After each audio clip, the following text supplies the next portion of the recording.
Hello, my name is Dalton Smith, the lead programmer of Grizzly Robotics Team 66 and Team 470 of First Robotics Competition.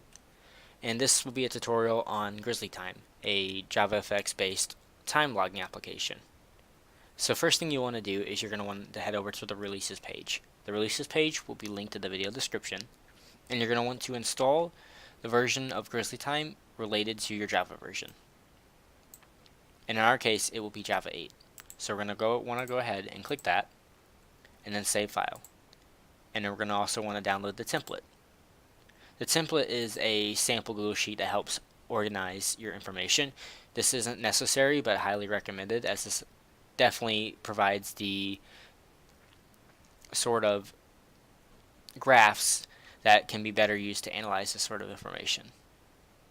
So once that's all done, you're going to want to head to sheets.google.com,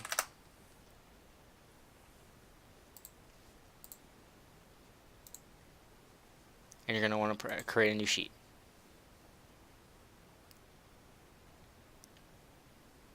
And then once you've created a new sheet, you're going to press File, Import, and you're going to want to select the file you downloaded, which is GrizzlyTime template. So once you have that imported, you're going to want to replace your current spreadsheet. Now you don't have to do this for importing the spreadsheet for every release. You only have to do it for when you first set up GrizzlyTime. Updating GrizzlyTime is as simple as just deleting your jar file, which would be this, with an updated version. So now that we have this done, we're going to want to copy our spreadsheet ID, which is located between the d/ and the /edit. So copy the spreadsheet ID, and then head to where you downloaded GrizzlyTime. You're going to want to open it by double clicking, and it will create the configuration file. Once the configuration file is created, you're going to want to edit it and change and then add the sheet ID in the parentheses between this quotation mark and this quotation mark. It is highly important that you don't delete any of the parentheses or commas or any of the colons. Only change information between the quotation marks on the right side. GrizzlyTime will attempt to continue if it's a bad configuration file, but there may be no guarantees. So we'll go through each of these options one by one. So hands-free mode basically says don't do any pop-ups. So if, let's say you have a barcode scanner hooked up to GrizzlyTime, all you want to do is just scan, and you know that's going to be right every single time. You don't necessarily have to press enter again, confirming information. This just checks for an update if check gives you a prompt if there's an update available. ID link is the ID link you want the user to be entered, so you could change this to whatever, and this is a fallback, so if you want to use two ID formats. Application name, you can actually change the name of the application. The only con is you have to use underscores where there is a space. The application will automatically change those spaces for you. And ignore Grizzly verification. You do not want to change this to true. I'm not responsible for mess ups that may happen if you change this to true. This is specific for my team. Once you have that set up, you're going to just want to go ahead and open up GrizzlyTime and grant it privileges to edit the Google Sheet.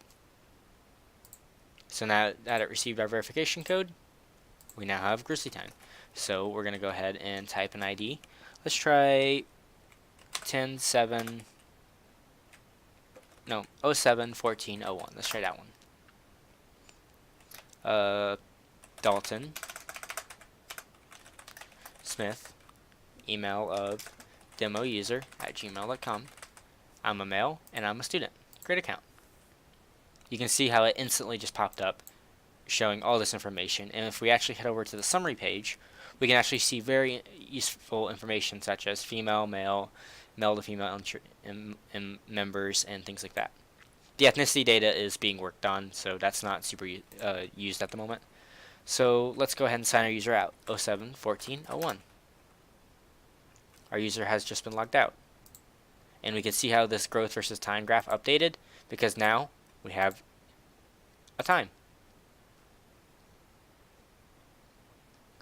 So let's try adding a female user. So we'll do 10:07:14. Samantha Higgins, samhiggins@gmail.com, female, and let's say they're a mentor. Great account. And you can actually see instantly the male to female members updated and the student to mentor members updated. So we have a 1-to-1 ratio of mentor to students and a 1-to-1 from male to female. So very useful information. And all the information shows up, all the information shows up here. Ethnicity is to be added. So now that GrizzlyTime is all working, all that, let's say you want to customize it. You want to change the icons to what your team's logo is, or something like that. You don't want the Grizzly branding, as awesome as it may be. So we make this very simple to change. You don't have to modify any of the code whatsoever. All you have to do is create an images directory relative to the application. So if GrizzlyTime is right here, that means you have to create the image directory relative. So images, and then once you have an images directory, you're going to want to head over to get our GrizzlyTime web page, head over to the wiki, and you're going to want to go to custom images. Custom images says the specs. So if we want to change the splash image, we're going to want to change it. We're going to want to name it splash.png, and it's got to have a resolution of 400 by 200. So splash image is the image you first see when you're loading the application. Error.png is this message, and icon.png is this icon right here. So you can actually change this icon. So we have a sample image right here. So we're going to want to copy this one. So copy, go to images, paste, and change this to error.png. And then we're going to want to load up the app, and then we're going to want to restart the application. So close out of it. GrizzlyTime. Oops, wasn't the right resolution because we used a 400 by 200 picture on the error. So you notice how it does weird squishing. So instead of doing that, let's change this to splash.png.